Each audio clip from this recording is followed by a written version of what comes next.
Bienvenidos a nuestra sesión de Ágora. En esta ocasión empezamos con el tema la formación y con tecnologías. En esta ocasión tenemos el gusto de acompañarnos aquí en el estrado a Gabriel Nafarrete Vázquez, muchas gracias, Magdalena López de Anda, Gabriela Ortiz Michel y Fernando Escobar Zúñiga. Bienvenidos, comenzamos. Bueno, muchas gracias por acompañarnos. Creo que ya la mayoría saben que el Ágora pues, no es un espacio de estar acá al frente, tirar rollos y ustedes nada más escuchar, sino es un espacio de conversación con todos. Queremos escuchar su palabra también. Y si usan Twitter, tenemos un hashtag que es Ágora ITESO. ¿Sale? Muy bien. Pues gracias, damos un poquito continuidad con el Ágora pasada en la que hablábamos de la historia de la Internet en relación con el ITESO y toda la participación que tuvo, pero hay otros elementos que consideramos que son importantes y que nos interesan compartir con ustedes, y es acerca justamente de la formación en tecnologías, pero también desde una perspectiva que para nosotros fue muy importante, que es con las tecnologías. Y me piden introducir, no sé si por las canas, por los años que tengo yo aquí, por las anécdotas tan viejitas que seguramente nadie podrá contar, y con mucho gusto lo hago, ¿no? Tal vez lo primero que habría que señalar entre estas anécdotas es que el inicio de la enseñanza de las tecnologías en el ITESO se hacía, como en muchos otros lugares, en el pizarrón. Ahí el profesor dibujaba la pantalla y escribía las instrucciones, lo que tenían que hacer, de máquinas que los sujetos nunca veían, ¿no? Los alumnos nunca tocaban porque no existían, pues, ¿no? Esto se cambia, bueno, es un poco el arranque alrededor de mediados de los 70s, y esto cambia rápidamente. Y ITESO crea el Centro de Computación del ITESO en 1977, hacia los inicios, febrero-marzo del 77, justamente estamos cumpliendo, de hecho oficialmente creo que cumplimos el próximo 24, la creación del Centro de Cómputo. Y en el verano o en el otoño siguiente, pues en agosto siguiente, es la creación de las carreras. Y entonces hay un primer giro que tiene que ver con la aparición de las primeras computadoras que ya eran usables, a las que tenían acceso los estudiantes, ¿no? Para poder manipularlas. Y eso obviamente modifica las cosas. Y como en la mayoría de los casos, el principio fue empezar a enseñar tal cual cómo era la máquina y qué tenías que hacer para usarla, encenderla, los primeros comandos y demás. Y no estamos hablando de las microcomputadoras que fueron de uso generalizado, estamos hablando de mainframes o mini computadoras en el rango según la creación o la clasificación que se daba, y a las que se accedía por alguna terminal aislada, pero en la que la mayoría de los estudiantes tenían que acceder más bien vía creando sus programas, sus instrucciones lo hacían a través de una cinta perforada, como en los teletipos, ¿no? Famoso era la cintita con perforaciones, ni siquiera eran las tarjetas perforadas, que existían por supuesto, pero en la computadora que había aquí eran vía las cintas perforadas, y los estudiantes había una serie de teletipos donde perforaban sus cintas. En fin, lo importante es que empezó a pensarse pues, el uso de la tecnología como algo importante que ya se veía venir, y un primer giro que aparece muy pronto en este proceso de enseñanza, y creo que nos da pauta para empezar la conversación con mis compañeros, es que de inmediato dijimos: no solamente hay que enseñar tecnología, la tecnología no es una materia para aprenderse. Sí es importante manipular los artefactos, pero es más importante que la manipulación del artefacto el sentido del para qué vamos a usar la tecnología, qué vamos a hacer con la tecnología. Y entonces en aquellos primeros cursos incipientes, muchos de ellos que se fraguaban en el área de ingenierías, pero también en el área de económico-administrativas, ¿verdad? Empezamos a plantear que lo que el estudiante debería ver, tener acceso a, pensar para su práctica, para su profesión, demás, era cómo esta tecnología iba a transformar o tenía que ver con su práctica profesional.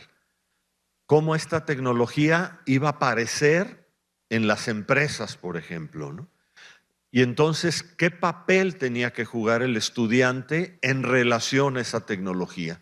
Y empezábamos a hablar de la creación o del pensar los sistemas administrativos en los que el estudiante se podía ayudar de la computadora para poder hacer algo diferente, ¿no?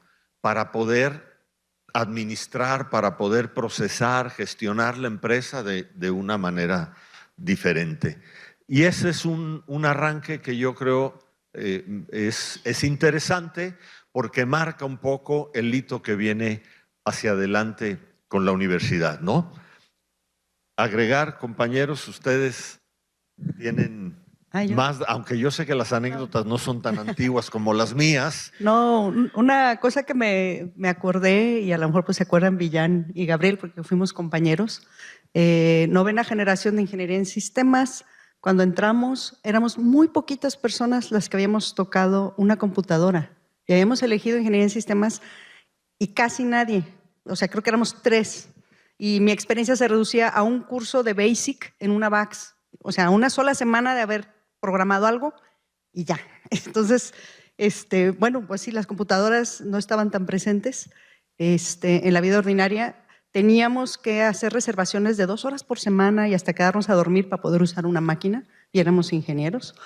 Y luego, como en un ratito muy chiquito, 13, 14, 15 años después que fui coordinadora, teníamos un boom de estudiantes que querían estudiar ingeniería en sistemas porque les gustaban las computadoras, pero no tenían ni idea de qué era la profesión. Era solo el gusto por la atracción de la máquina, que ahora, bueno, eso ya todo el mundo usa una máquina y ni se da cuenta de que usa una máquina, ¿no? Entonces, bueno, esa pequeña anécdota me brincó ahorita. Así es, y por supuesto esta parte de la formación ingenieril es importante y tuvo mucho que ver porque estaba para muchos pensada como el gran foco, ¿no? La formación en sistemas. Gabriel, entre las muchas cosas que tuvo que ver en esta universidad, desde ser alumno, también llegaste a ser coordinador pues, de la carrera, ¿no? Y seguramente tú podrías platicarnos, Gabriel, de algunos de estos momentos diferentes en el proceso de formación, del acercamiento de las tecnologías dentro de las áreas que tú trabajaste. Gracias. Bueno, igual, pues alguien gestó esa carrera de ingeniería en sistemas, creo que en 1977, si mal no recuerdo. Y de ahí pues fuimos la novena generación, también fui compañero de Gaby.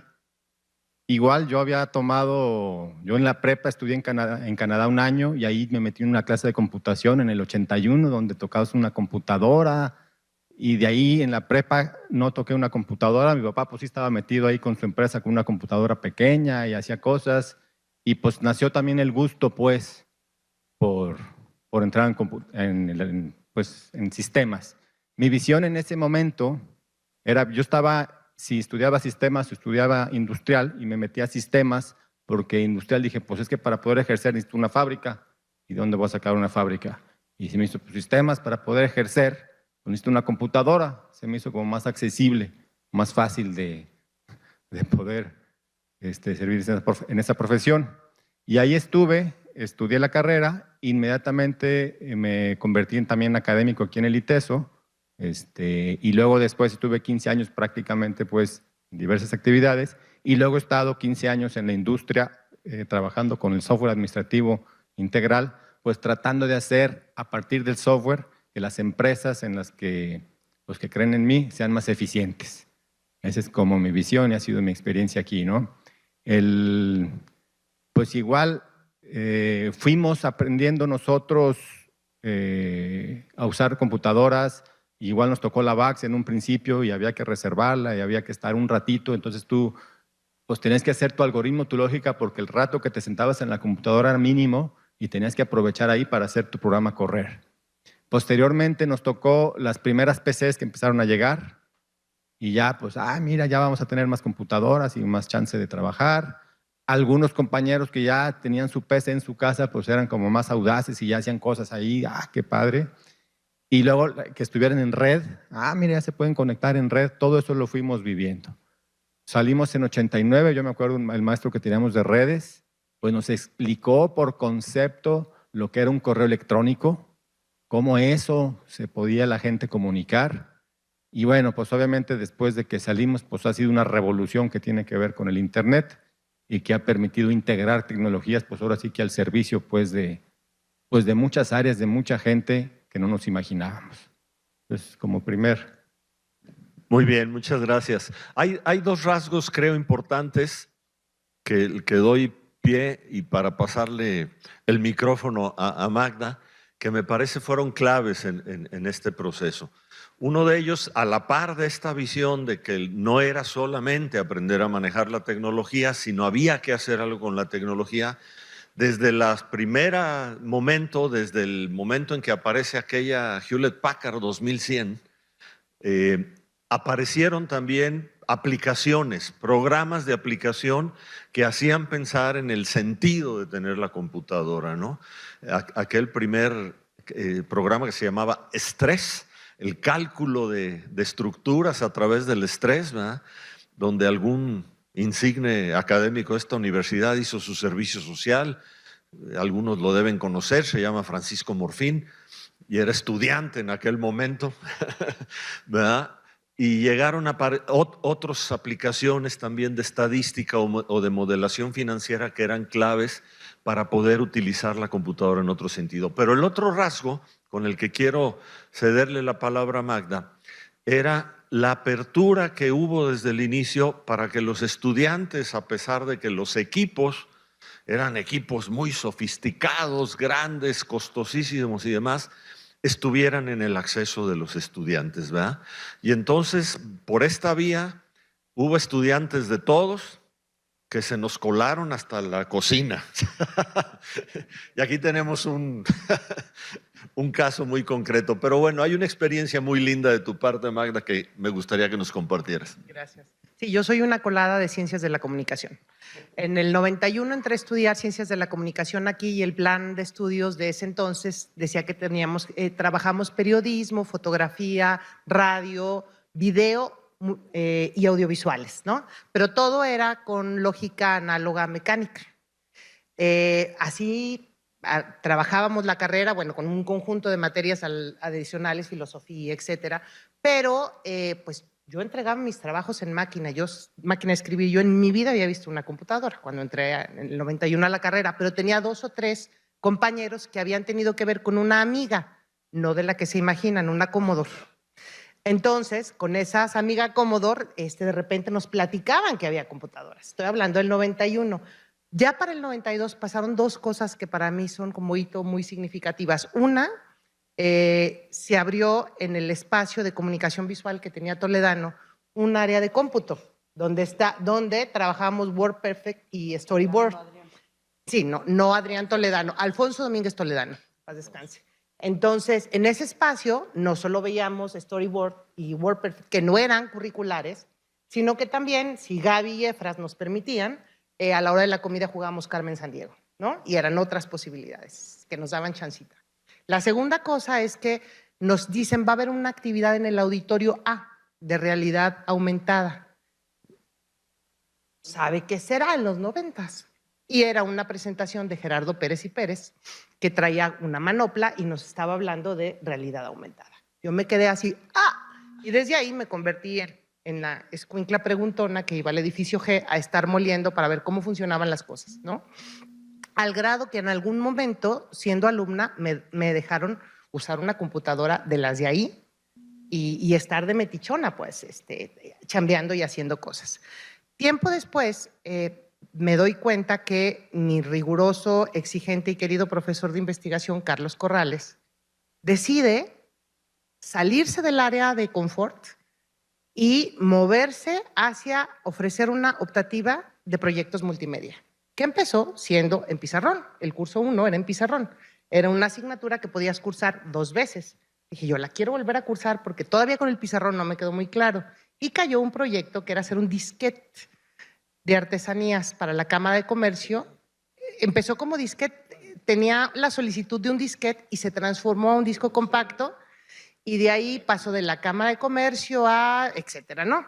Fue evolucionando y terminó en un disco compacto que llevó un buen tiempo de creación, pero que no hubiera sido posible sin el trabajo interdisciplinario y sin la posibilidad de arriesgarse y sin salirse del espacio curricular, porque se salió del espacio de la materia. ¿Tú habías trabajado en uno para el Cabañas? Sí. Claro, que fue previo a uno que hicimos en el 97 del Hospicio Cabañas, cuando fue nombrado Patrimonio de la Humanidad. Bueno, el tema es que en ese entonces salió de lo curricular y dio cabida a otras cosas que impactaron, creo yo, de manera significativa el trabajo de formación de comunicadores, por ejemplo. Se generó primero la unidad de producción audiovisual con gente de la dirección administrativa, estaban en el del DCA. Exactamente.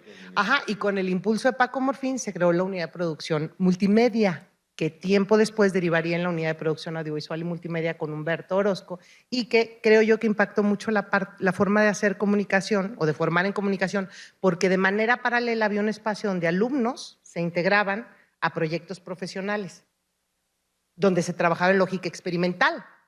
O sea, no era la clase, no era ninguna clase, era que se podían meter los alumnos a trabajar de manera experimental. Eso permitió que avanzara también la creación de la materia de proyectos multimedia, que estuvo primero a cargo de Carlos, pero cuando me pongo a hacer las notas me doy cuenta que avanzamos muy lento institucionalmente en el ITESO, por lo menos en comunicación.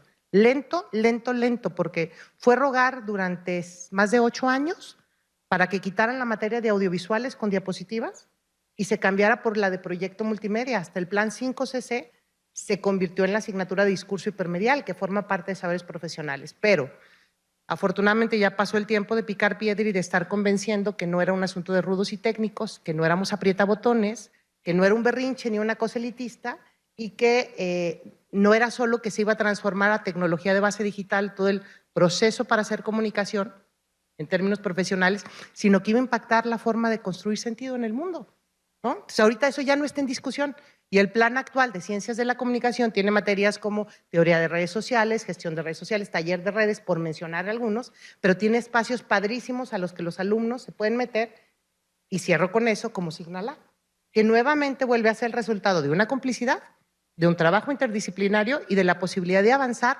fuera del espacio curricular. Entonces, yo digo, complicidades, gente generosa. Jati Ortiz es alguien Jati Ortega, perdón, es alguien que no podía, Gaby Ortiz y Javi Ortega, a ver, Gabis, no, a ver. Es alguien a quien no quisiera yo omitir mencionar, porque cuando estábamos, antes de que estuvieran las computadoras disponibles, ella era la encargada de publicaciones en el ITESO y trabajaba el Ventura Publisher. Y sin ninguna necesidad, igual que Gerardo Pérez, que tampoco tenía ninguna necesidad, nos daba la opción de enseñarnos cómo usarlo para hacer otra vez actividades extracurriculares como el periódico El Quinto Sol y El Inesperado, que vieron su salida en formato digital gracias a la generosidad de alguien que dejó de hacer su chamba y dijo, a ver, te explico cómo hacerlo, ¿no? Con eso me quedo. Primero. Muy bien, pues decíamos, esto es justo un rasgo y es un rasgo que se ha repetido a través del tiempo y que yo considero que es importante porque me parece que hablar del ITESO y hablar de esta trayectoria de 60 años está marcada ineludiblemente por una actitud de trabajo, de colaboración, de cercanía, de involucramiento de los estudiantes, ¿no? Que es algo que no quisiéramos perder, por supuesto, en una tensión permanente con los currículos tradicionales, donde la expectativa, materias, cursos, profesores, exposiciones y demás está presente, pero que experimentar con las manos sobre los artefactos y además buscando dar sentido fue algo especialmente trascendente. Gabriel, yo creo que en el área de formación en sistemas esto no fue ajeno, pues. Tú te tocó vivir e impulsaste de alguna manera también una visión en este sentido que planteaba a los estudiantes sobre todo el trabajo por proyectos, en la resolución de problemas concretos, más allá de la academia y del aprendizaje formal de la tecnología, ¿no? Pues igual, uno empieza a dar clases y pues tratas de dar una clase pues como aprendiste tú. Y mucho de lo que pues ves en ingeniería pues es casos, problemas. Entonces pues te plantean un problema, pues tú lo planteas después. O uno diferente, o uno parecido. Y planteas un problema para ver cómo se puede resolver. Y ese problema pues implica pensar en definirlo, implica pensar en términos de software, pues qué va a recibir, qué va a sacar, qué va a hacer en intermedio. Y pues todo eso es finalmente un algoritmo que lo resuelve, una estructura de datos, que era lo que había que hacer, ¿no? Entonces, pues en esa lógica, pues bueno, al menos en esa época, en los 90s, pues era como una forma en la que pues tú llegabas con problemas, dabas como las bases y ponías equipos y todo y a resolverlo. Y hubo mucho interés pues en trabajar con esa forma que pues finalmente es aprender haciendo. Y ya finalmente en el semestre pues salían con una solución, con una propuesta. Había problemas que tenían que ver pues con las mismas programación, había problemas que tenían que ver con medio. Me acuerdo un chavo que en aquel momento hizo un planteamiento de un programa que lo que quería era que se compartieran los vehículos que venían al ITESO para que no hubiera tanto tráfico. Y estoy hablando de los 90s y no sé qué. Pues sí, y ahorita que veo el ITESO ya veo por lo menos que hay estacionamientos especiales pero bueno, eso fue una iniciativa, insisto, pues, de un chavo que vio un problema que existía y que se le ocurrió hacer algo. Obviamente, si a lo mejor hubiéramos seguido con ese proyecto, pues ahorita tendríamos algo parecido a un Uber o algo así, ¿no? Pero pues ahí quedó, pues, en una materia, pues, nada más, y creo que después un servicio social y hasta ahí. Pero finalmente esa es como la sensibilidad, o sea, ¿qué hay en nuestro entorno? ¿Qué se necesita? Y cómo un programa de computadora o cómo la tecnología pues puede resolverlo. Y bueno, pues hay intentos en esa lógica bastantes. Posteriormente nos metimos porque yo decía, bueno, pues yo estoy en una profesión, soy el coordinador de una carrera, que finalmente es una profesión que presta un servicio, pero pues también estamos en el área de educación. Entonces, pues ahí estuve trabajando, pues, bueno, parte con ustedes, con Paco Morfín, en proyectos que tenían que ver, pues, cómo la computadora puede ayudar a que los que hacemos educación sea mejor. Y pues creo que incluso el Moodle que sigue por ahí empezó, o sea, y sigue vigente, ¿no? O ese tipo de plataformas, pues empezaron como a hacer parte, o sea, damos una clase, pero ¿cómo nos podemos apoyar de tecnología para su proceso? Y pues también estoy hablando de hace como 10, 12 años o 15, ¿no? Entonces, esa fue otra área pues en la que estuvimos trabajando, que creo que también tiene su vigencia. Y bueno, pues ahorita es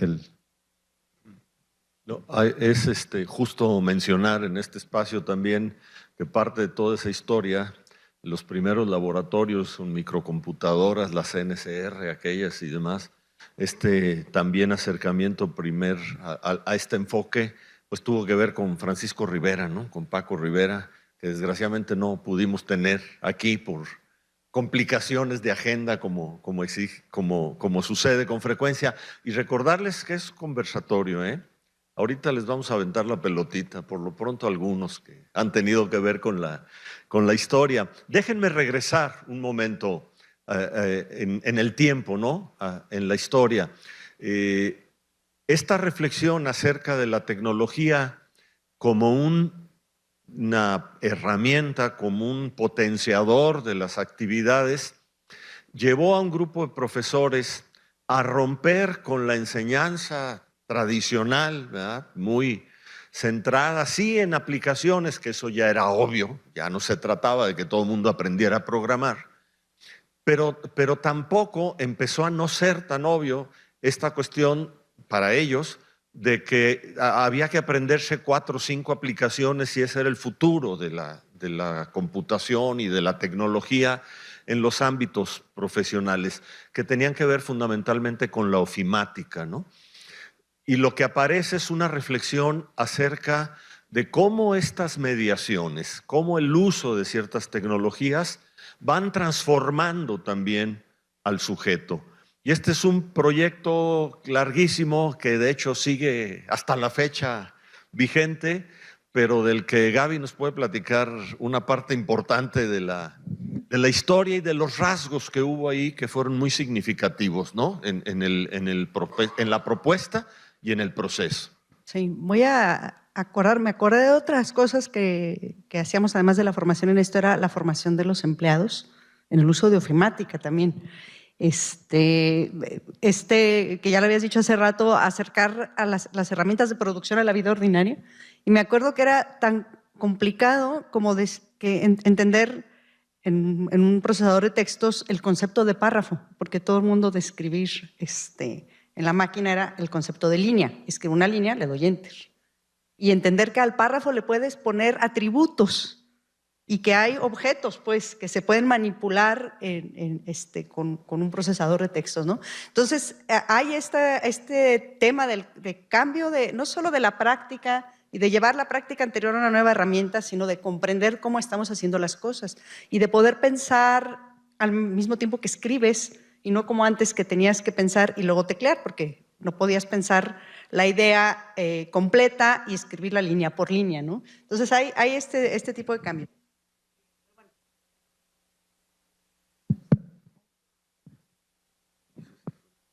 Se apagó de repente. No, yo creo que es la pila porque se puso en rojo. Bueno, vamos a la formación de estudiantes, que vuelvo a traer a la memoria a Carlos Corrales, comunicólogo y de corazón y por sobre todo educador,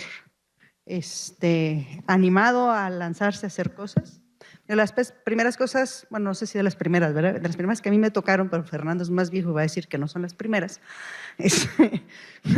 cosas que trabajábamos, tenían que ver con esto de llevar las herramientas a lo profesional y entonces la claridad nos enseña, para aprender estadística, comprende qué es la estadística y no te metas tantos con las fórmulas, al menos que seas ingeniero, por supuesto, y entonces llevar herramientas estadísticas a ciencias de la comunicación, ciencias de la educación, que también estaban haciendo ciencias de la educación, y psicología, me acuerdo, ¿no? Entonces, en ese proyecto de concentrarnos en aprender qué es la estadística y dejarle a la máquina el procesamiento de datos, Carlos Corrales era el responsable de las materias de investigación en comunicación. Entonces, según yo, ahí es donde se empezó a enganchar y fue el primero que dijo, oigan, pero hay más herramientas, les doy tiempo de mi clase de investigación para que enseñen a los estudiantes a aprender a usar un procesador de textos, etcétera, etcétera. Entonces, según yo, ese es como el de las primeras canchas en las que entramos con esto de llevar herramientas muy generales al currículo. Después, con el paso del tiempo, pues ya todo el mundo llevaba la clase de computación, que ya Fernando mencionó, y aprender a usar la máquina, etcétera, etcétera, pero se volvía como la máquina para qué y la herramienta para qué, ¿no? Entonces, la computadora para qué, fue una pregunta que nos planteamos allá en los 90s y de ahí apareció el tema de, pues para el procesamiento de información, porque estaban haciendo la internet también, empezamos a tener acceso a las bases de datos, empezamos a tener acceso al mundo entero en términos de información. Todavía no estaba la World Wide Web, que llegó hasta el 94, pero casi, que además nos abría en términos de facilidad de acceso y de imagen y de usabilidad el mundo. Nos preguntábamos eso y entonces dijimos, bueno, pues para el manejo de la información. Esa fue, y hasta Meli sonriendo, porque Meli tiene parte de esta historia, ahorita igual les pasamos la palabra. Entonces, a Magda le tocó que le enseñara, porque yo fui su maestra, a usar la computadora, pero ya para después, los 90s, era manejo de información. Y nos clavamos porque quienes tenían en las universidades en el primer mundo esa inquietud eran las bibliotecas, pero curiosamente aquí en el ITESO, hasta muchos años después, ese proceso se fue a la biblioteca, ¿no? Eran las bibliotecas las preocupadas por el uso de las tecnologías para el procesamiento de la información. Entonces empezamos a acuñar el concepto del sujeto alfabeto informático, el information literate, en inglés era la palabra, en español se oye espantoso, y empezamos a trabajar con esa perspectiva. Entonces los cursos los convertimos en perspectivas de indagación y de aprender a indagar. Teníamos una academia, ¿sí se oye? Teníamos una academia muy padre, muy interesante porque era interdisciplinar. Magda también dio esa clase, había comunicólogos, había ingenieros, había psicólogos, había activistas. Tuvimos un proceso bien padre de una academia grande porque de repente teníamos a todos los alumnos del ITESO, de las primeras academias en ese sentido, muy interdisciplinar, y luego fuimos avanzando y nos fuimos dando cuenta de pues qué difícil es construir en la nada un proyecto de investigación o de indagación. Y tuvimos un experimento que Magda se estaba acordando, una exploración de decir, bueno, 1994, a World Wide Web, por supuesto, aparece el zapatismo. Y entonces empezamos a construir proyectos de indagación en torno a cómo pienso mi país a partir de la propuesta del zapatismo, que nos ponía en cara preguntas distintas, ¿no? Y entonces nos metíamos a trabajar proyectos con los estudiantes por donde ellos quisieran, con una pregunta así de amplia, y aprovechando el llamado de atención, digamos, y la vista de la realidad que vivimos. Fue un proceso muy interesante. Después fue transitando o sea, dejamos esa mirada, digamos. Vino la revisión curricular del 2004. Se me olvidan los años. Bueno, que empezó en el 2004, pero la empezamos a planear como 2005, 4 años antes, una cosa así. Fueron muchas discusiones. En ese proceso se discutió si una materia de ese sentido, de esa naturaleza, tenía sentido como materia. Y hubo una comisión en la que trabajó alguien de la biblioteca, también muy interdisciplinar. Estaba Diana Sagaestiga, estaba Rubén Toledano, muchos toledanos mencionados hoy. Y la propuesta que hicimos es, no, mejor que esté de manera transversal, ligada a otro tipo de materias. Y la propuesta era a las materias del entonces Centro de Formación Humana, y que se trabajara la habilidad del manejo de la información con las tecnologías a través de los problemas y de las temáticas que se trabajaban en las materias que IPH y IPS se llamaban antes, Introducción al Problema del Hombre, Introducción al Problema Social, que luego cambiaron también de nombre en la revisión curricular. Pero bueno, el Consejo Académico dijo, no, tiene que haber una materia de eso, y seguimos con una materia de eso.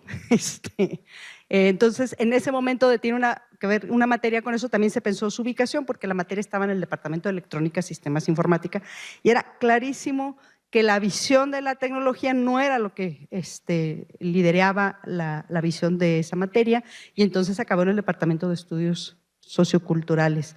Aquí está Meli, que fue la coordinadora de eso. No sé si entonces podemos pasar la voz de una vez, si nos quieres compartir, Meli. Sí, por supuesto. Yo ya le había echado los ojitos. Sí, está muy atenta, Meli.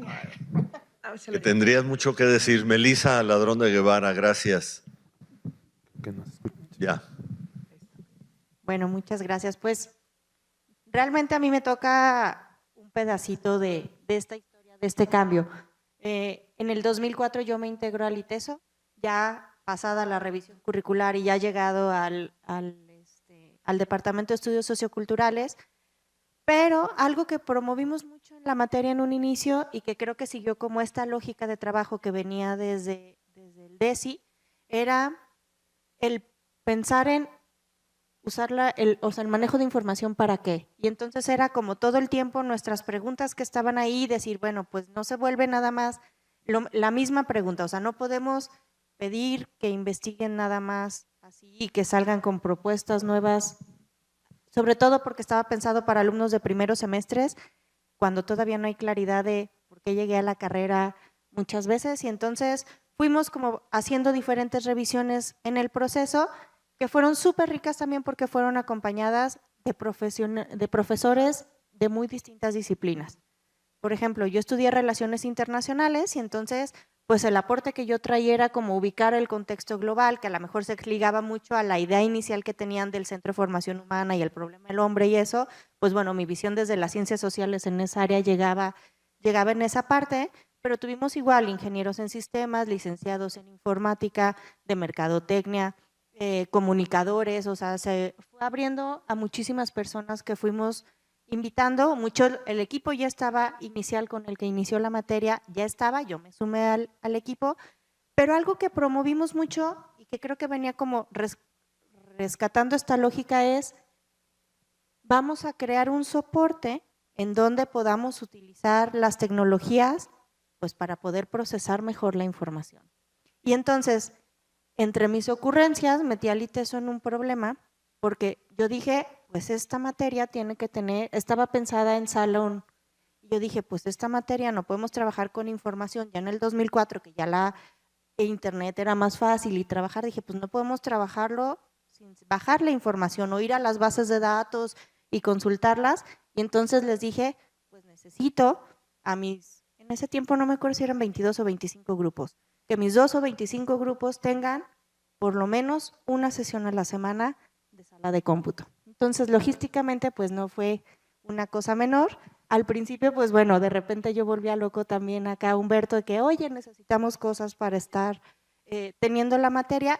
Y al mismo tiempo, creo que mi formación profesional y mi experiencia de estudios me ligué mucho con Jati, inicialmente en el WebCT. Y entonces, promover que todos los profes de la academia tuviéramos un soporte y un espacio de dónde jalar recursos, de dónde estar trabajando y compartiendo en línea, y bueno, ya después nos fuimos a Moodle, pero empezamos como esto de que vamos compartiendo, todo está abierto para todos, y creo que se hizo como un esfuerzo bien bonito en esta parte de ir utilizando la tecnología para hacer una academia que estuviera mucho más comunicada y pues ir trabajando en eso.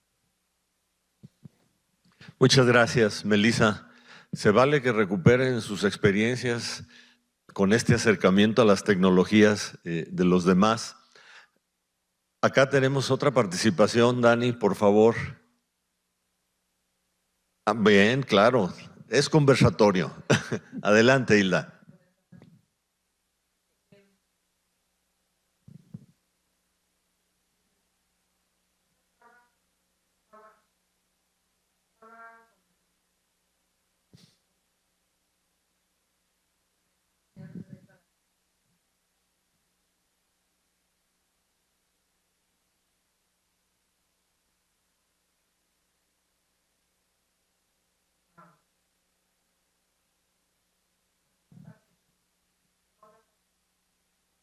Ok, gracias. Buena pregunta. ¿Alguien quiere decir algo? Paso ese para… Okay. Yo puedo decir de las empresas de comunicación.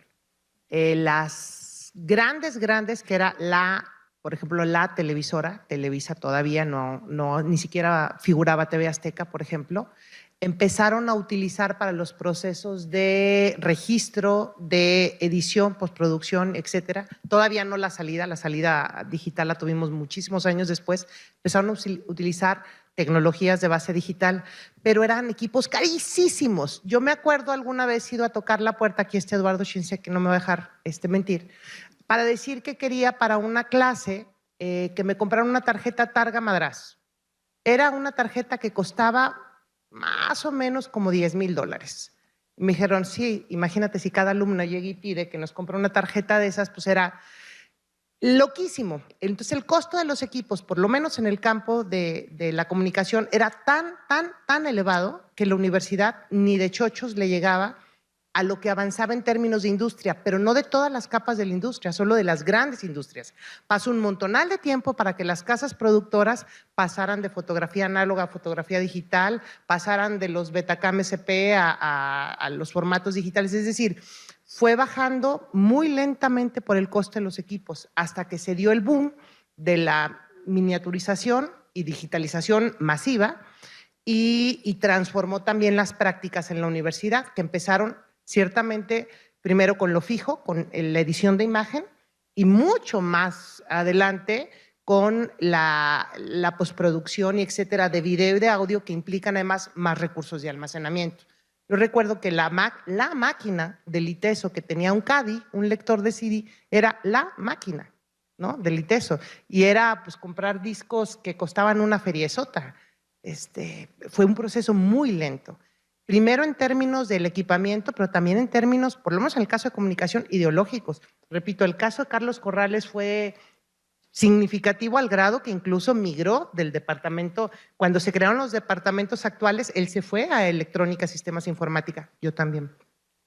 Pero regresé al de eso, porque era el espacio donde había cabida para, ¿no? Gabriel. Sí, yo esa pregunta me la hice, yo trabajé 15 años en el ITESO prácticamente, digamos que llevo 30 de egresado, poquito menos, pero para efectos prácticos. 15 fuera y 15 que estuve, salí de la carrera, 15 años aquí y luego 15 años trabajando. Pero siempre tuve esa pregunta, ¿qué pasa y cómo, en mi caso, el profesionista de sistemas de cómputo puede aportar en la industria? Conociendo muchísimos egresados, porque también aquí pues me ha tocado ver que están en empresas como Jabil, como IBM, en transnacionales, con puestos ahí, pues más que nada se han ido por el lado administrativo, algunos están haciendo desarrollo, pues ha habido también muchos egresados recientes que están en tipo Oracle, que están ahí pues haciendo cosas muy específicas para un programa que se va a utilizar en otro país con ciertas necesidades. En mi caso, pues yo me fui a la empresa local. Yo quiero ver las pequeñas empresas, las micros, medianas, pues qué necesitan de software, qué necesitan de cómputo y cómo podemos, como ingenieros en sistemas, aportar a ellos. Ese ha sido mi planteamiento. Yo he estado ahí, pues ahora sí que prácticamente desde el 2000 y sí puedo decir, bueno, ¿qué pasa con la empresa? ¿Encuentran el software un aliado? Pues muchas empresas sí, muchas no. Empresas que quieren ser ordenadas, esas sí, puede ser que un software adecuado les funcione. El software ha cambiado también. Nosotros antes vendíamos un producto en un paquete, tú comprabas una cajita, lo instalabas en tu PC y ahí podías operar tu empresa, ¿verdad? Y podías capacitarte. Y si había un cambio porque cambió la facturación a 3.3, pues te tenían que comprar otro software, instalarlo y guardarlo. Y si tu computador se echaba a perder, pues se te perdió toda tu información y tus bases de datos y tu historia, ¿no? Técnicamente, ¿qué ha pasado? Pues el software se ha convertido, en lugar de que sea un producto, en un servicio, ¿verdad? Nosotros ya ofrecemos productos que están en la nube, entonces tú te metes, ya no te cuesta tanto los millones de pesos comprar un software, es mucho más accesible a muchas empresas y empresas pequeñas, pero pues tienes que estar pagando una renta mensual porque pues ese es un servicio que se está prestando y se te resuelve cualquier problema y se te instala.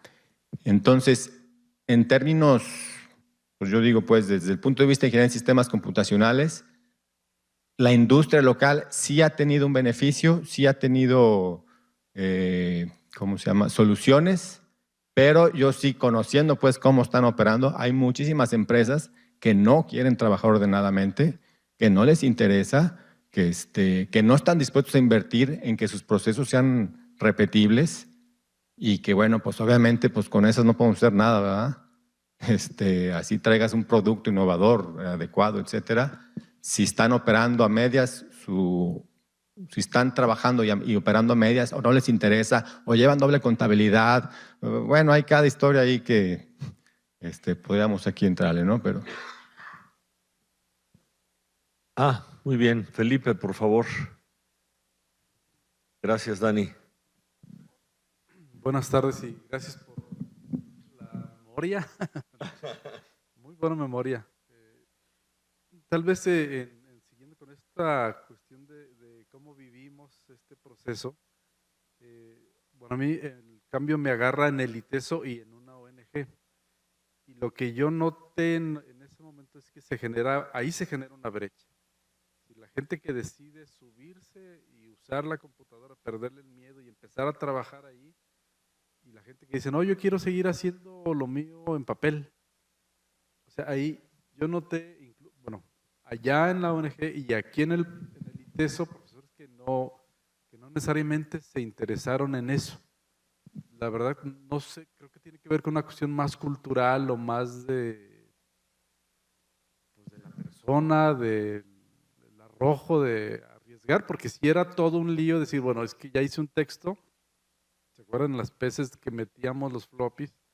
Que luego no sabíamos en dónde había quedado el texto. ¿A quién le pregunto en dónde está esto?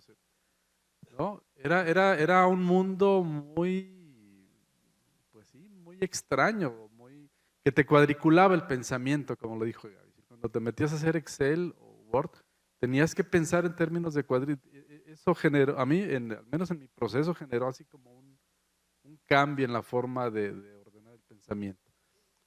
Creo que la web rompió de alguna manera parte de eso. O sea, cuando ya es la interfaz gráfica, pues es mucho más fácil y ya no hay que teclear el control no sé qué para que hiciera no sé qué. Entonces, ese proceso de web me parece que es una revolución en sí mismo en ese proceso. Porque ahí ya empezamos a facilitar y a hacer más cosas y como aprender qué más se podía hacer con las computadoras. Y creo que el uso de celulares ahora es otro paso más dentro de esa revolución, donde pues prácticamente de manera como muy natural pues aprendemos a usar estas tecnologías. Me parece que yo vivo ese proceso y creo que todavía hay esa brecha, aunque todavía creo que es menor, pero todavía hay gente que se siente más cómoda haciendo las cosas de otra manera. Y bueno, en el campo de lo educativo me parece que ha sido un poco más complicado el poder innovar, al menos desde hace, pues no sé, 7 años seguramente yo estoy como metiendo alguna cosa, pero con mucha cautela porque no sabes bien a bien cómo va a operar y hay que probarlo primero para luego. Pero ha sido también ir rompiendo esas inercias y al menos este último curso del año pasado, yo me sentí muy complacido porque muchas de las plataformas y demás ayudaron a que pudiéramos tener aprendizajes más consistentes, ir más rápido y hacer que sí los procesos fueran más descentralizados y que ellos pudieran hacer cosas. Entonces, creo que es una herramienta muy potente para procesos educativos que yo la verdad no entiendo cómo otros profesores y profesoras no lo usan de una forma más intensiva. Ciertamente creo que nos falta mucho, o sea, no es que no existan espacios en la universidad para ver cómo nos subimos a eso, sino el tiempo nuestro para poder dedicarle, entonces incorporar herramientas concretas acá. Entonces por ahí dejo mi comentario un poco anárquico. Gracias, Felipe, muy, muy bien. Espérame, déjame cerrar sobre nada más, hay previos, Hilda, referente a la industria. Ahora sí, saco la cachucha de las canas.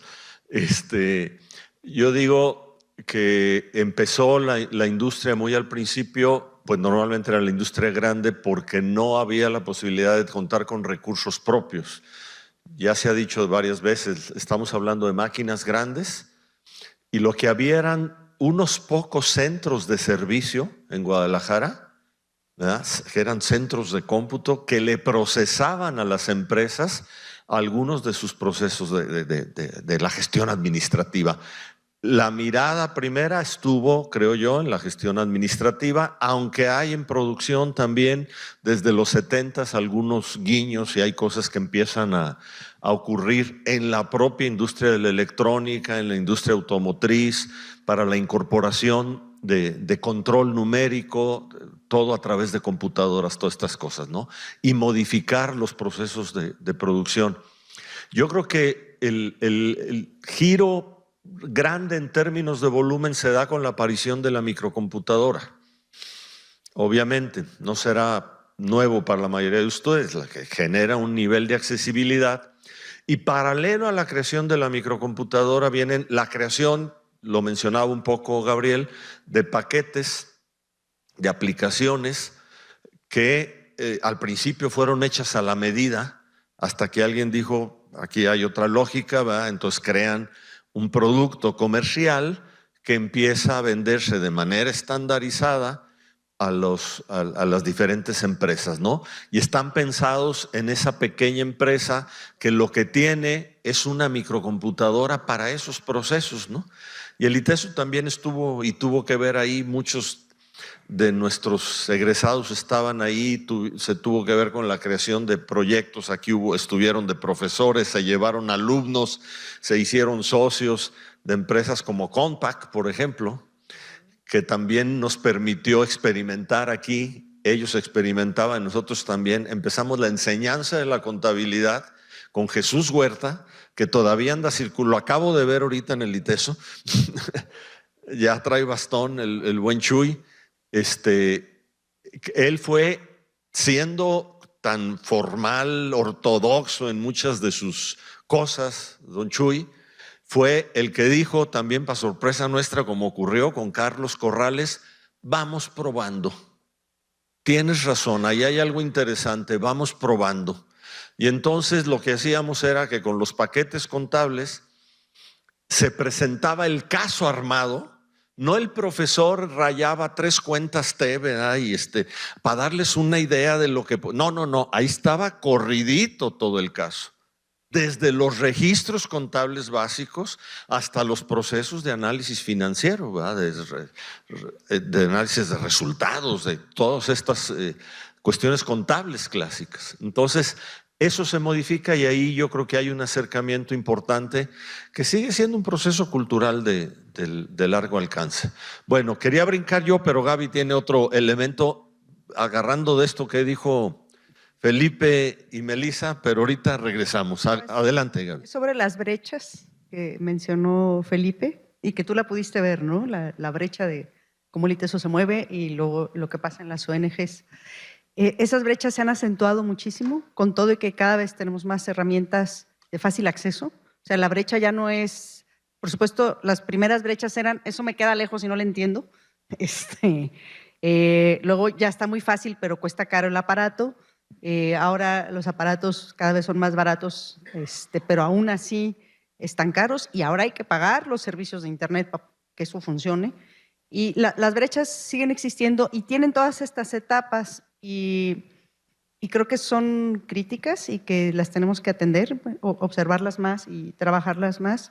Y bueno, un ejemplo, doy la materia de gestión de redes sociales, y entonces antes del inicio del semestre hay que buscar incautos o sólidos, gente generosa que quiera poner su proyecto al servicio de los estudiantes para que puedan tener un proyecto real para gestionar las redes sociales. Fui al CIFOBIS, hablé con Cata González Cosío y me propuso varios proyectos padrísimos. Ninguno de los chavos los escogió, tristemente, pero en donde varios colectivos se dan cuenta de esta necesidad de estar en la red, no solo en Facebook y este tipo de cosas, sino como una estrategia para comunicarse con otros. Magda va a saber más de eso, para relacionarse con otros, para tejer, para encontrar a la gente que está en las mismas cosas o con las mismas preguntas en otro lado del mundo. Y no tienen ni idea, ni siquiera de cómo aprovechar un celular. ¿Sí? El caso más extremo eran unas monjitas que tienen trabajo con mujeres en Ciudad Guzmán y que no saben más que hablar por teléfono con el celular, no le sacan ninguna otra cosa a un smartphone, ¿no? Entonces, de repente, es decir, híjole, no es solo la oportunidad de gestionar las redes sociales, sino también la oportunidad de saltar estas brechas y de seguir formando en esas cosas que formábamos en los 80s. Y que de repente crees que ya desaparecieron y siguen estando presentes la necesidad esa de acercar a ciertos sectores a la tecnología, ¿no? Entonces, bueno, pues gracias, porque a mí me brincó eso, que yo creo que sigue siendo tarea universitaria. Muy bien. Ya nos habían dado pie hace un momento, Melissa, y también decía yo parte de lo que dice Felipe, a este acercamiento del uso de la tecnología explícitamente en los procesos de enseñanza, ¿no? Como la aparición, entre otras cosas, porque podríamos reseñar previos, ¿verdad? Desde la aparición de las tabletas retroproyectoras, esas ni las conocieron la mayoría de ustedes, ¿no? Era una tableta que conectabas a la computadora y que ponías sobre el proyector de acetatos. Y entonces pasaba la imagen de la computadora a la tableta y en el proyector de acetatos ya tenías la proyección para el salón, ¿no? Ese tipo de cosas previas, por supuesto, a los cañones. Los cañones primero era imposible llegarles, eran precios altísimos y eran unos equipos enormes, ¿no? Pero bueno, aparece en un momento dado esta claridad de ir explorando las cuestiones propiamente relativas al aprendizaje. Aunque había rasgos en muchos de los momentos, van generándose aspectos muy puntuales relativos al aprendizaje. Y obviamente hay un parteaguas con la aparición de las primeras experiencias de las plataformas, porque tienen su aporte dentro de este proceso, ¿no?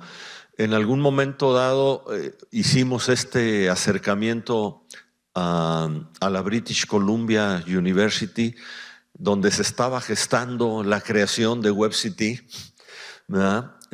Una de las primeras plataformas de cursos de los ahora llamados LMS, Learning Management Systems, y ellos estuvieron de acuerdo en que nosotros la instaláramos, la probáramos y pudiéramos ser socios de alguna manera, ¿no? En este ejercicio de ir probando la plataforma, y la trajimos aquí, y la coyuntura completa se dio cuando Pitina Valdés me invita a mí al famoso diplomado de desarrollo de habilidades académicas de formación de los docentes, y me pedía, porque yo había hecho fama de alguna manera malamente sobre mi uso del pizarrón, me pedía un curso sobre el uso del pizarrón para los profesores. Y entonces yo le dije, te lo cambio. ¿Qué te parece si les damos un curso sobre estas plataformas y a ver qué hacen los profesores con ellas? Y nos acercamos, apareció un primer curso donde aceptamos a 20 profesores, porque las salas de cómputo tenían 20 máquinas, como mucho, sí, todavía, ¿no? Y empezamos a trabajar con estas plataformas, y desde el principio, eso sí creo que fue muy importante, teníamos claras dos cosas. Una, la plataforma no era necesariamente para educación en línea, como se venía postulando, que ese era el gran mensaje. Para nosotros la plataforma era una herramienta que posibilitaba también el respaldo de los procesos de la educación presencial. Nunca entendíamos la existencia ni la vislumbrábamos del famoso blended, ¿verdad? Del mixto, que en la práctica eso fue lo que empezamos a hacer, ¿sí?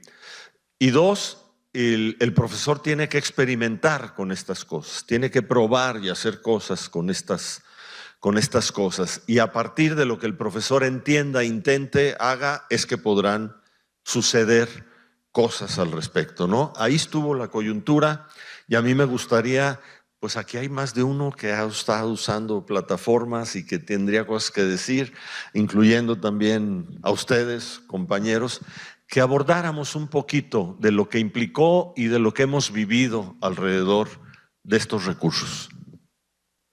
¿Alguien de allá primero? A ver si se animan. Bueno, a ver si se animan. A ver, yo veo dos procesos paralelos en el ITESO, debe de haber muchos más. Siempre uno ve un pedacito de la historia nada más, pero bueno, entre todos contamos más caras del fractal.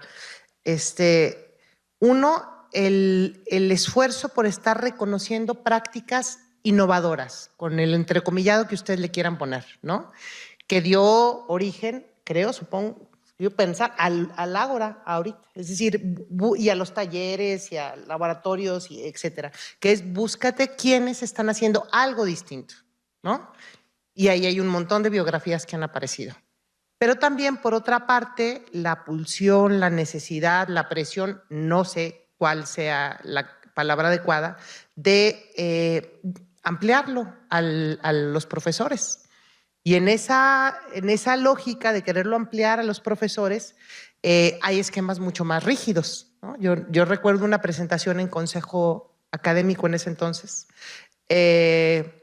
para decir que éntrenle y por lo menos vamos viendo cómo camina, primero como repositorio, luego para la gestión, y luego algún día alcanzaremos para plataformas de interacción y aprendizaje, ¿no?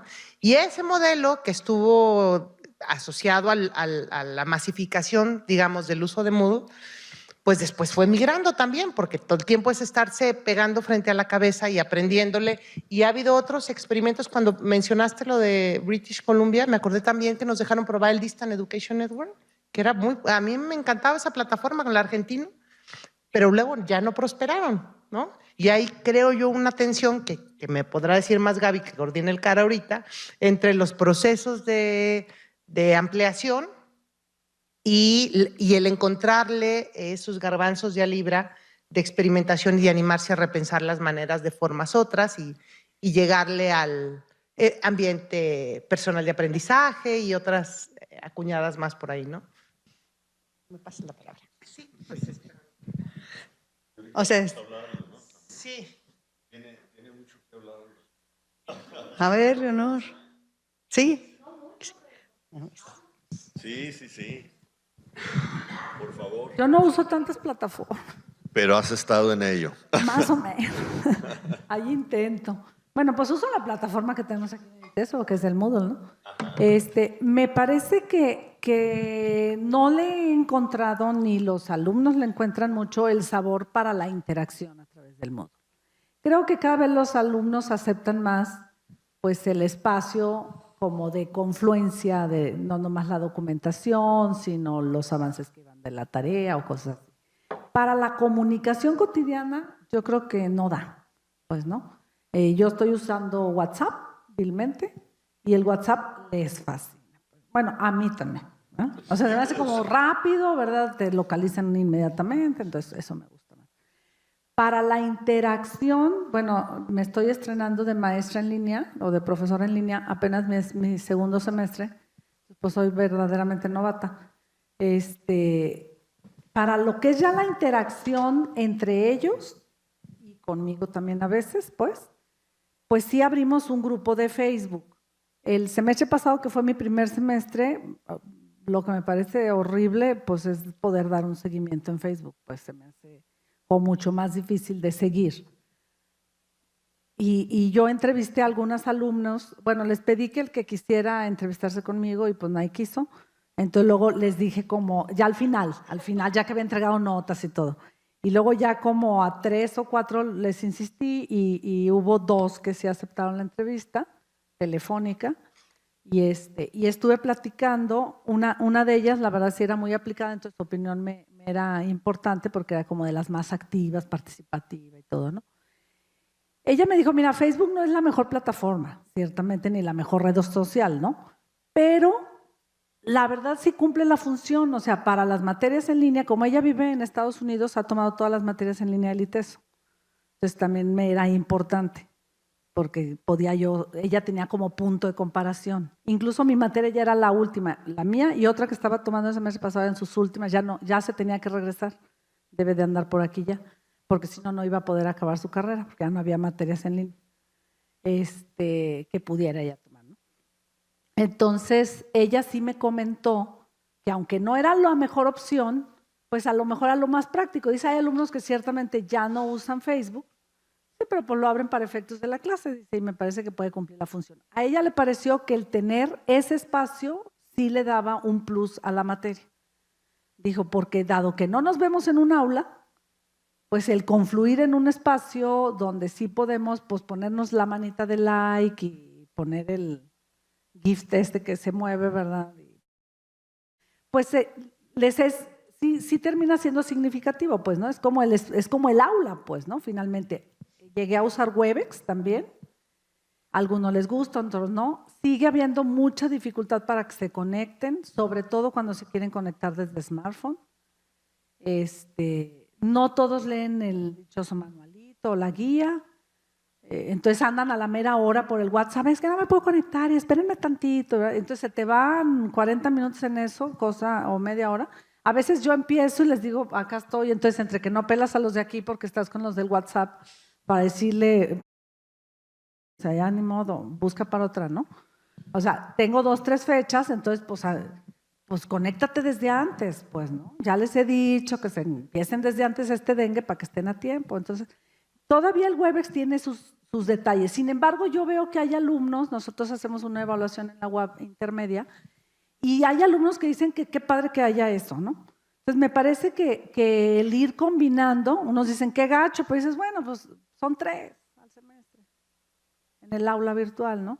Son a lo mejor 5 intervenciones en Facebook, o sea, como ir provocando que los alumnos tampoco se claven. Hasta ahorita, pues es lo que he probado. La verdad no he probado mayores cosas. Por supuesto, usan ellos documentos colaborativos por Google Drive. Yo no intervengo en el trabajo de ellos porque son trabajos en equipo. Algunos se quejan de que haya trabajo en equipo siendo materia virtual, por ejemplo. Me parece que pues tienen que vencer esa resistencia, y aprender a trabajar en lo virtual. Y bueno, pues ya es trabajo que tendrán ellos que ir asumiendo. A la mayoría le gusta también, o sea, la mayoría terminan viendo como positivo. En la materia que yo imparto en línea, tenemos muchas actividades en equipo, no demasiadas, pero sí hay varias. Entonces me parece que también está padre porque sí les va ayudando a vencer un poco los retos, ¿no? Se inscriben alumnos que a veces no han tomado materias virtuales. Entonces pues llegan con todos sus imaginarios, ¿no? Muy bien. Pues, Muchas gracias, Leonor. ¿Querías agregar algo? Bueno, aquí hay mucho que abordar, ¿no? Y yo abriría el tema, pues, en este sentido. Y de nuevo hay posibilidad, a pesar de los poquitos que estamos hoy en sala, Leonor, estamos transmitiendo internacionalmente en Facebook, ¿eh? Digo, por lo de las pendejadas. Es idioma español, perfectamente funcional. Bueno, decíamos, en este proceso de visualizar la tecnología como un mediador del aprendizaje, qué padre que lo abres a estos otros recursos, porque evitamos con ello, y me parece importante, centrarnos en la idea de que es la plataforma el determinante del proceso, ¿no? En realidad la plataforma es un concentrador, es una herramienta, es un mediador de algunos de los momentos de trabajo del curso, pero hay una gran cantidad de recursos y yo creo que ahí hay algo muy valioso y que yo rescato de tu intervención, algo ya bosquejó también Melissa desde hace rato, y es cómo los profesores son los que han ido marcando pauta en muchas de estas cosas. Sí, ya vemos unos que tenemos la etiqueta de más especialistas y de estar estudiando el tema, etcétera. Pero algo fundamental de la que incluso podrían platicar nuestros compañeros aquí del equipo del Centro de Aprendizaje en Red es cómo los profesores han ido creando cosas, experiencias de aprendizaje diversas a partir de todas estas mediaciones, ¿no? Y yo me gustaría que nos acercáramos desde lo que quisieran, desde una propia, desde la que observaron, desde la que han dialogado compañeros con algún profesor, han observado en un profesor, del trabajo de lo que se está planteando ahora en laboratorios. Yo creo que habría cosas muy interesantes en ese sentido. No, necesariamente. Empieza tú. Yo puedo hablar como Y profesora. ahorita hacemos hablar a Dani, que diario se esconde detrás del proceso de gestión de la tecnología aquí. Adelante, adelante. Yo me salí del Moodle hace muchos años y entonces organizo el curso a través de un blog donde para mí la página principal es donde jalo los blogs de ellos. Entonces la página principal es La Voz de los Estudiantes. Un rollo mío que los chavos en realidad no agarran. Pero una cosa que se vuelve muy complicada y que yo creo que es lo que más dificultad les cuesta a los chavos es que el Moodle les organiza sus entregas. Y entonces ya saben que ya tienen que hacer la tarea, ya les avisa, ya no sé qué, y el WordPress no. Y entonces siempre es un problema eso, y yo a veces pienso, digo, pues que no saben manejo de agendas, no pueden ellos llevar su agendita y no sé qué, y organizar su vida, y siempre es un problema enorme. Y luego de repente digo, bueno, pero yo también organizo mi vida con una herramienta, ¿verdad? Y agradezco cuando me ponen la agenda, la junta y la no sé qué, ¿no? Entonces yo tengo una tensión ahí, es decir, por un lado de creer que tengo que acompañar a los alumnos a que aprendan a organizar su vida y por otro, pues ya que la máquina les ayude a organizar su vida, ¿no? Lo cual pues yo no me voy a regresar a Moodle para eso, pero espero que prontamente tengamos otras herramientas más atractivas y que ayuden a eso. Sobre el Facebook, el blog pues no es una herramienta de interacción, no permite eso. Sí permite la voz de los chavos a través de sus propios blogs y otras cosas, pero en sí mismo no es una herramienta de interacción. Entonces, de repente, pues eso se vuelve complejo. Y lo primero que dije, pues nos vamos al Facebook, porque ahí están todos.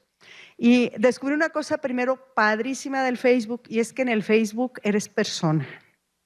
Alguna Ágora hace mucho tiempo, normalmente las Ágoras, pues nos gusta que platiquen estudiantes acá al frente junto con nosotros. Y bueno, estas de los viejitos, las Ágoras de los viejitos que ya las bautizaron así. Magda, tú eres la jovencita aquí, perdón. Pues bueno, estamos tratando de jalar historia y pues estamos los viejitos. Pues. Pero hacia una de las chavas de sistemas, que estudia sistemas, preguntaba al grupo, ¿y ustedes maestros qué esperan de nosotros, no? Y Mónica Márquez dice, pues no lo dijo con esas palabras, pues que nos reconozcan personas, ¿no? Entonces de repente es que el proceso educacional se vuelve una transacción entre tareas, resolver las tareas, pelear por la calificación. Luego puedo platicarles de otro proceso que hay en otra materia para olvidarnos de las calificaciones, etcétera, me tienes que enseñar y así, y de repente pues no existimos como personas, ni los estudiantes de nosotros, y las tecnologías de repente, y sobre todo en los cursos virtuales, favorecen más esa distancia, ¿no? Entonces cuando entré al Facebook, eso fue padrísimo, pues ahí estoy yo con mi perfil, y ahí están todos los chavos con sus perfiles, y el que quiere poner la cara de y el que quiere poner al Snoopy o al que sea, y nos encontramos más como personas, y eso fue muy sabroso, hasta que empecé a tener estudiantes de sistemas de últimos semestres muy conscientes de todos los problemas de seguridad y de sus datos y de privacidad y de no sé cuánta cosa, y mucha gente ya ha elegido no estar en Facebook por ese tipo de cosas. Algunos alumnos de comunicación, que también doy clases a los comunicólogos, especialmente a los de comunicación, no los de periodismo y los demás, también están muy conscientes de esto. Entonces de repente digo, ¿dónde están esos espacios para encuentro? ¿No? Me siguen haciendo falta. Bueno, pues son compartidas de mi experiencia. Empecé a usar una herramienta profesional que se llama Slack, que es una herramienta como WhatsApp, lo puedes traer en el celular, te avisa, tú configuras qué, y te permite tener múltiples canales para conversar, ordenar tus conversaciones, te permite subir archivos, te permite mantener organizados tus archivos, etc. Es una herramienta profesional. A los ingenieros les gusta conocer la herramienta esa. Con la gente, con la materia de gestión de redes sociales tengo más dificultad, como que la encuentran, son más chiquitos, como es otra herramienta además del blog y además del no sé qué, no están tan felices con muchas herramientas. También es mi experiencia. ¿Alguien más alrededor de esto? Voy a hacer un comentario muy breve. En este momento estoy tomando un curso aquí en el ITESO de taller de plan de negocios de egresados que dirige Berta Sánchez. Y me ha llamado la atención, es un salón por aquí, en el edificio C, un salón hermoso, un salón en el que te puedes interactuar, en el que el pizarrón es como cóncavo, hay presentaciones, los maestros, los que me han tocado muy bien capacitados en términos de buscar interacción con todos los alumnos, de siempre estar haciendo referencias a ejemplos, a casos, pues a cosas de la industria. Hay WhatsApp, hay Moodle, hay Facebook. Yo tampoco tengo Facebook, pero bueno, hay varios medios con los que se pueden interactuar. Entonces sí he encontrado pues una interacción diferente en el salón de clases de lo que estaba acostumbrado. Muy bien. Toño, excelente. Yo dejé de usar Moodle después del primer semestre. Digo, yo vengo de una tradición, porque trabajé en un sistema de universidad virtual donde todo era virtual. Y pues llego aquí TESO y pues son clases presenciales y dije, quiero Moodle, entonces mandé la fregada a todas las plataformas. Lo único que hay es un sistema de entregas que al principio estaba organizado en carpetas en Drive y dices, va muy bien, pero después dije, bueno, pues ahí pueden ir poniendo sus avances de proyecto y puedo ir revisando sus avances de proyecto. Pero yo dije, pues pues si los veo 2 veces a la semana, 4 horas, ¿qué necesidad tengo de tenerlos conectados toda la tarde haciendo tareas o entregando otras cosas? Pues, o sea, digo, los puedo ver, los puedo leer, o sea, puedo ver quién llegó crudo, quién llegó desvelado, quién está, en la clase de 4 de la tarde, no en la clase, pues, o sea, sino llegó a clase con... Y dices, bueno, o sea, aprovechar esa parte es lo que no te da la virtualidad. Digo, llegué a tener más de 180 alumnos en línea en un solo semestre, era la locura. ¿Y cuál interacción? O sea, yo era un autómata revisando trabajos, ¿no? Y era un sistema administrativo de entregas. Pero de ahí digo, ya hubo sus intentos y todo porque las plataformas, etcétera. Pero yo creo que una de las grandes bondades, ventajas, y que a mí me gusta, es la presencialidad. No pongo en duda, porque sería como morderme la cola del perro, es decir, la tecnología o las plataformas te permiten otro tipo de procesos. Pero hay procesos que están y que la presencialidad te puede ayudar a enriquecerlos mucho más. O sea, una pregunta, digo, lo mismo pasa... El alumno que no te va a preguntar en el salón de clases, que se sienta en la esquina en el té porque no quiere que lo veas, tampoco te va a preguntar en la plataforma. Pero por lo menos en la presencialidad puedes decir, mira, aquel individuo siempre se sienta en la misma esquina y siempre está haciendo otra cosa. Bueno, pues ya lo llamas y le dices, a ver, ven para acá, ¿no? Entonces, creo que yo sí tengo grupos de WhatsApp con todas las generaciones que he tenido, todas como si fueran muchas. Y las dudas son, profe, ¿cuándo hay que entregar la tarea? Oiga, este era el formato, o ¿sí va a haber clase? O sea,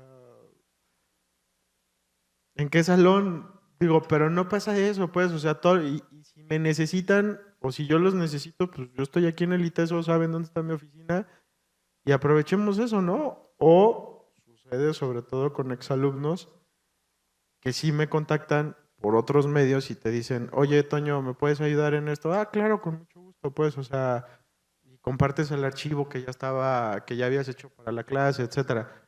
Pero yo creo que en mi caso, la presencialidad me ha dado otras oportunidades porque venía de un sistema donde sus nombres ni me los aprendía, o sea, 180 alumnos en 4 meses.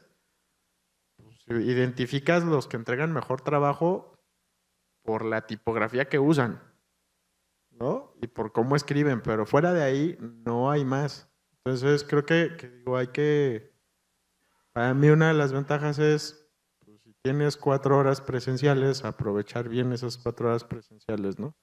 Ya lo demás es lo de menos. Adelante. Yo quiero no solo recordar hacia atrás, sino poner atención en esto que mencionaba Gaby de digamos, retos actuales. Creo que hay una brecha todavía más tenaz actualmente porque es una brecha cognitiva y cultural que está encubierta por la posesión y por el acceso. Creo que porque traigo un celular ya soy parte de, o creo que porque me pude conectar a internet ya soy parte de. Y esa brecha cognitiva y cultural es súper fuerte. ¿Por qué? Porque tiene que ver con la repetición de prácticas estandarizadas.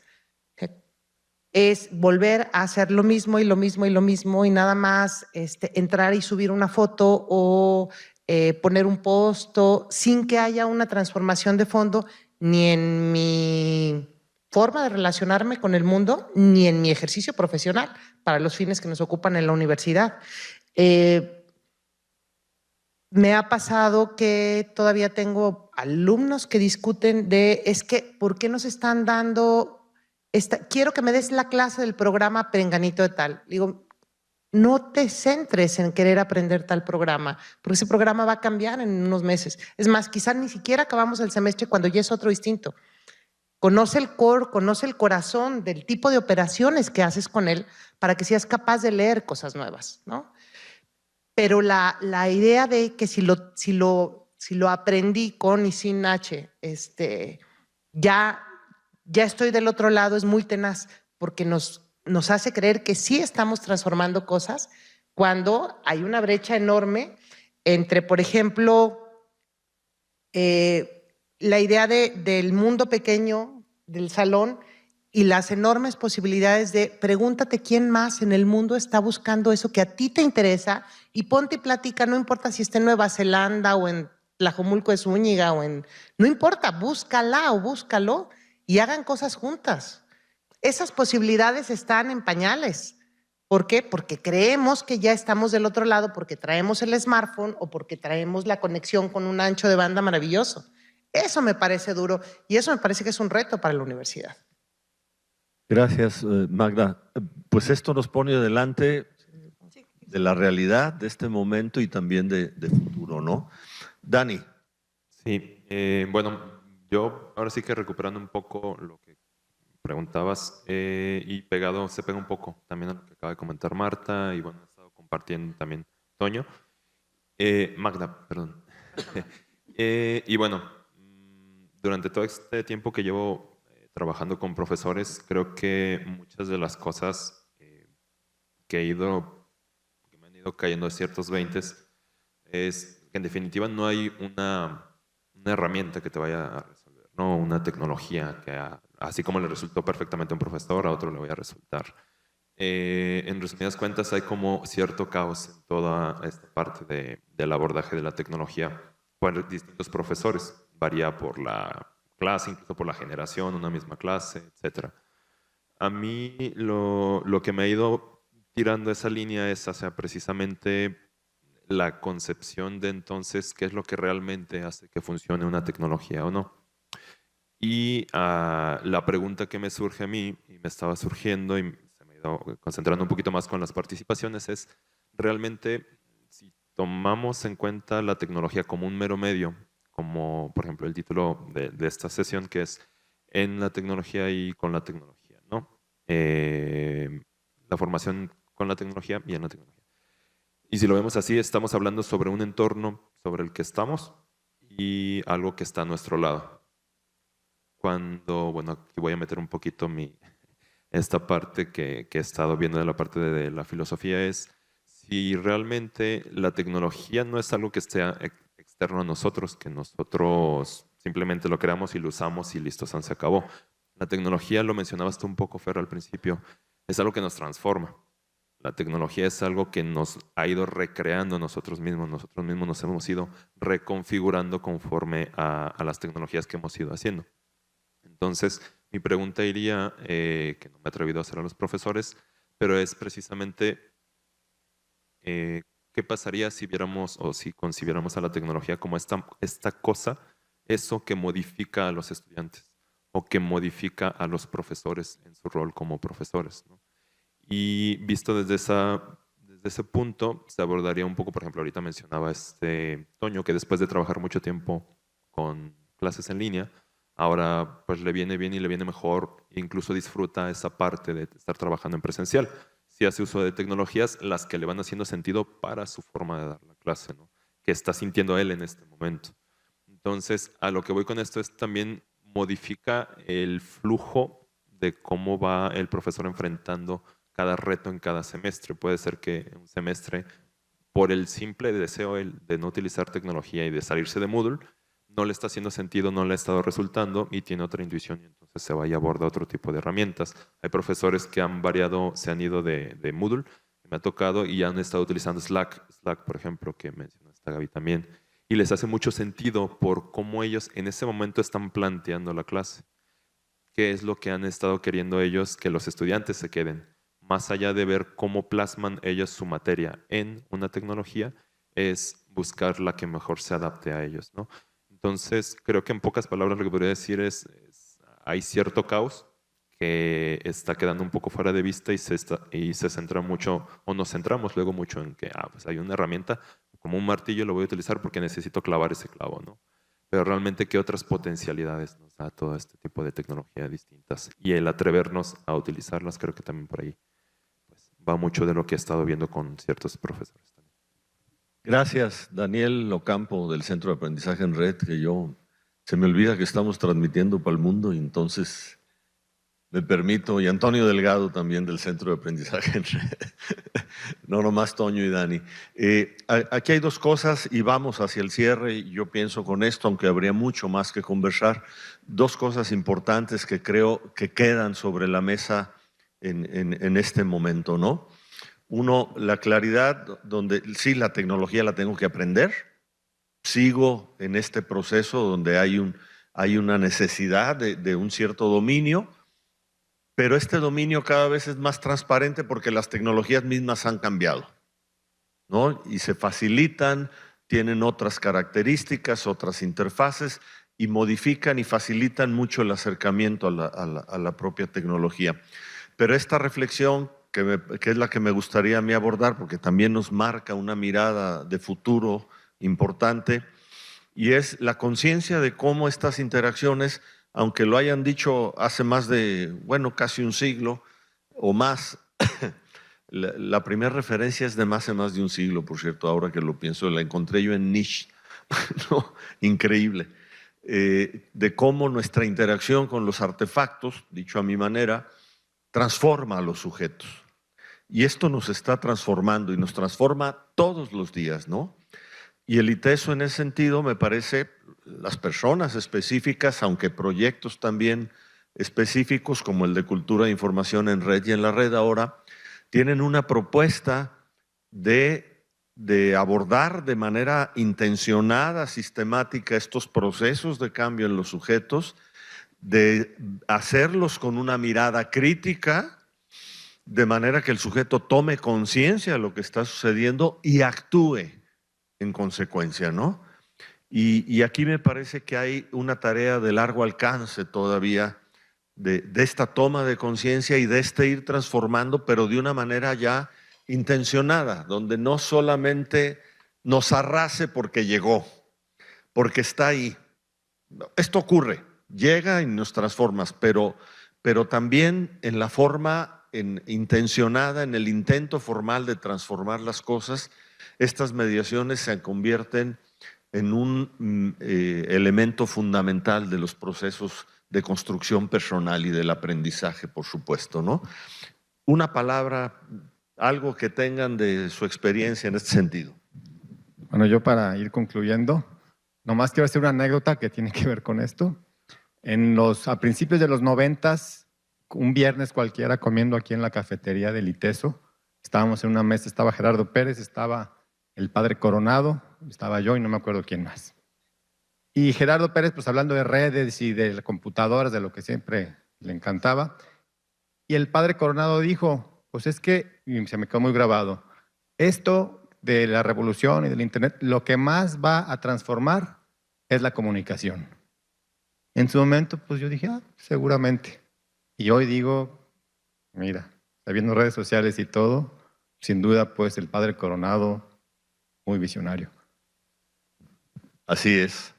Y conste que se rehusaba, se aventaba buenos rounds por su tema de la... Sí, un rato, pero ciertamente visionario.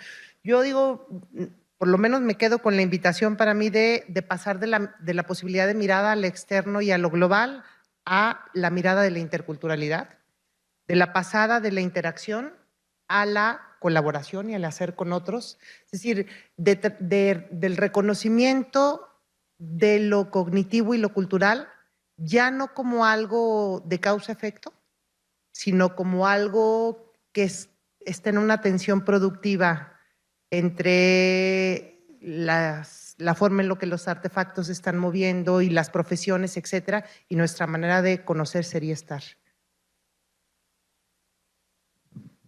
Bueno, esta agora es de esas agoras especiales por los 60 años del ITESO y por eso pues, están centradas como en la recuperación de la historia, que siempre nos da cuenta de lo que es el momento actual y bueno, desde ahí pues ya ahorita empezamos a ver lo que sigue.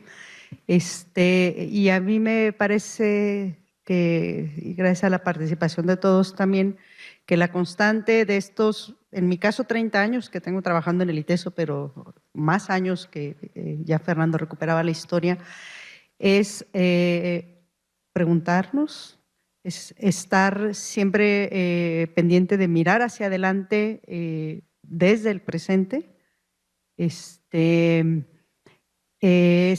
Ha sido desde hace muchos años y cada vez es más evidente un poquito lo que dijo Magda, desde diferentes visiones, no necesariamente disciplinas, sino más amplio que disciplinas. Luego aquí en la academia usamos la palabra disciplina mucho para decir, desde múltiples miradas hay cada vez más retos. Pareciera que tanta cosa que está nueva en nuestra vida, tan fácilmente accesible comparada con esas historias que contamos hace muchos años, debería de ser menos retos, y yo creo que hay cada vez más retos, hay cada vez más brechas y tenemos todavía mucho camino por andar para los siguientes 60 años del ITESO.